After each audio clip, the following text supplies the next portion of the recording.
Assalamualaikum warahmatullahi wabarakatuh. Salam sejahtera bagi kita semua. Perkenalkan, nama saya Cecilia Editya Pratiwi Anugrah, selaku moderator dari kelompok 6.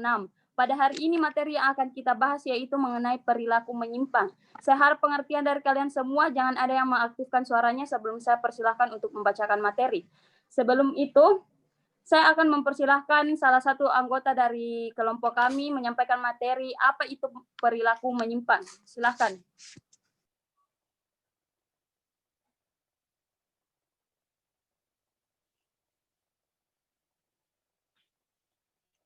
Baik, saya perkenalkan diri saya. Perkenalkan, nama saya Anggreni Ahmad selaku Ketua Kelompok 6. Saya akan menjelaskan apa itu perilaku menyimpang. Perilaku itu terbagi atas dua, perilaku menyimpang atau defense dan konformitas. Perilaku menyimpang atau defense adalah perilaku dari warga masyarakat yang dianggap tidak sesuai dengan kebiasaan, tata aturan, atau norma sosial yang berlaku. Sedangkan konformitas adalah kesesuaian sikap dan perilaku dengan nilai dan kaidah yang berlaku dalam masyarakat. Terima kasih. Baik, selanjutnya mengenai materi mengapa perilaku menyimpang perlu dipelajari. Silahkan. Terima kasih atas waktu yang diberikan kepada saya. Perkenalkan, nama saya Kada Ayuningsi. Saya akan memaparkan materi mengenai mengapa perilaku menyimpang perlu untuk dipelajari. Ada begitu banyak pelanggaran atau penyimpangan yang dilakukan manusia sehingga dapat mengganggu ketentraman dalam masyarakat. Hal ini yang membuat kita perlu untuk mempelajari perilaku menyimpang. Kita mempelajarinya bukan agar kita juga menjadi menyimpang, melainkan agar kita mengetahui apa penyebabnya dan bagaimana cara mencegah perilaku menyimpang itu terjadi. Terima kasih atas waktunya.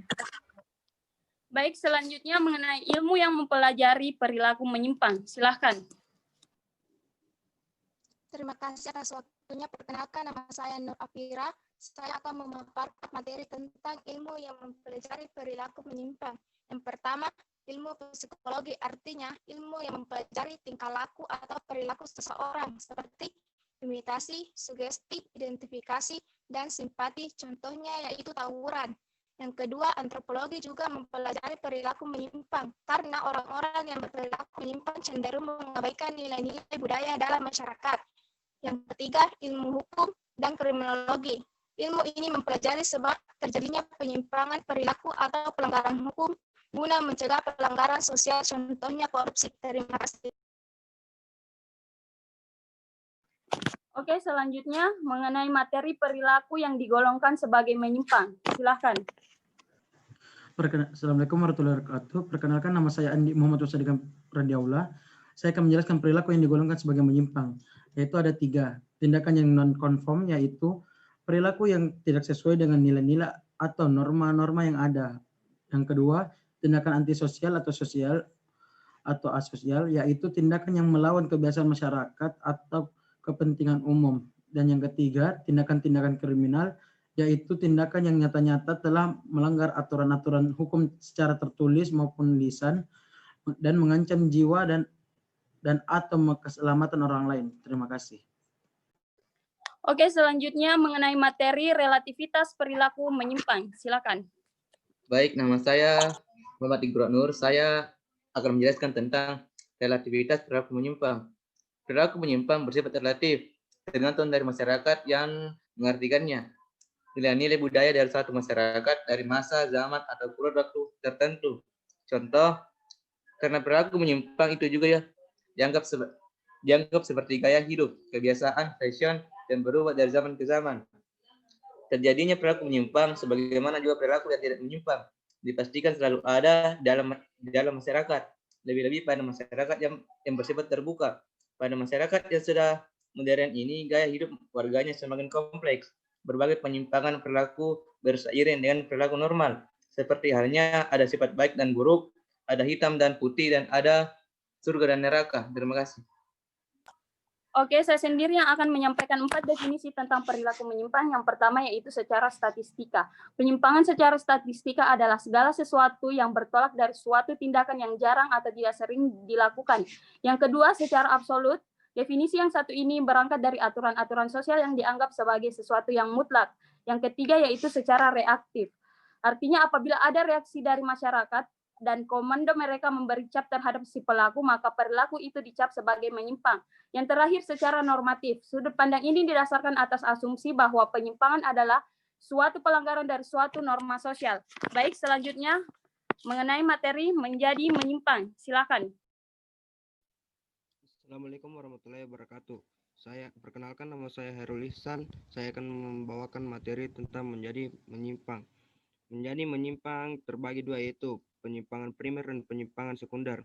Contoh penyimpangan primer yaitu sekelompok anak yang mengambil mangga dari pohon milik tetangga tanpa meminta izin terlebih dahulu kepada pemiliknya, dianggap sebagai bagian dari kenakalan biasa, bukan suatu pencurian. Sedangkan penyimpangan sekunder yaitu tindakan menyimpang yang berkembang ketika pelaku dari penyimpangan tersebut mendapat penguatan. Contohnya yaitu sekelompok anak yang mencuri mangga milik tetangga tadi yang masih penyimpangan kecil, tapi dilakukan berkali-kali dari usia remaja hingga ia sudah besar. Selanjutnya, mereka tidak hanya mencuri buah, tapi juga mencuri barang-barang berharga lainnya. Terima kasih. Baik, materi selanjutnya mengenai subkultur menyimpang, saya persilahkan. Subkultur adalah sekumpulan norma, nilai, kepercayaan, kebiasaan, atau gaya hidup yang berbeda dari kultur dominan. Contoh sederhananya yang dapat menunjukkan keberadaan berbagai subkultur adalah dalam dunia seni lukis. Para seniman yang beraliran ekspresionis memiliki keunikan tersendiri dalam menuangkan ide dan gaya lukisannya yang dibandingkan dengan pelukis yang beraliran naturalis.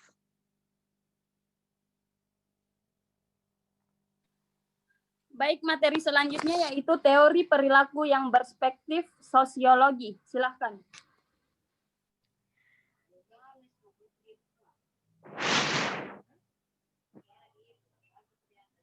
Baik, saya akan menjelaskan tentang 4 teori perilaku menyimpang yang bersifat sosiologis. Yang pertama, teori labeling adalah sebuah penyimpangan yang bisa terjadi karena pemberian label atau cap masyarakat untuk seseorang, kemudian akhirnya meneruskan penyimpangan tersebut. Kedua, teori konflik. Teori konflik adalah teori yang memandang bahwa perubahan sosial tidak terjadi melalui proses penyelesaian nilai-nilai yang membawa perubahan, tetapi terjadi akibat adanya konflik yang menghasilkan kompromi-kompromi yang berbeda dengan kondisi semata. Ketiga, teori kontrol atau sering juga disebut dengan teori kontrol sosial, berangkat dari suatu asumsi atau anggapan bahwa individu di masyarakat mempunyai kecenderungan yang sama kemungkinannya menjadi baik atau jahat. Keempat, teori sosialisasi merupakan proses belajar. Pada dasarnya sifat manusia adalah tidak akan pernah puas untuk belajar sesuatu hal yang belum diketahuinya, seperti belajar norma-norma untuk dapat beradaptasi dengan lingkungan sosialnya. Terima kasih. Baik, terima kasih. Itulah tadi materi mengenai perilaku menyimpang. Sekian presentasi dari kelompok kami. Semoga dengan presentasi ini dapat menambah wawasan Anda, dan apabila ada tutur kata yang kurang berkenan di hati, mohon dimaafkan. Selamat malam dan sampai jumpa. Wassalamualaikum warahmatullahi wabarakatuh.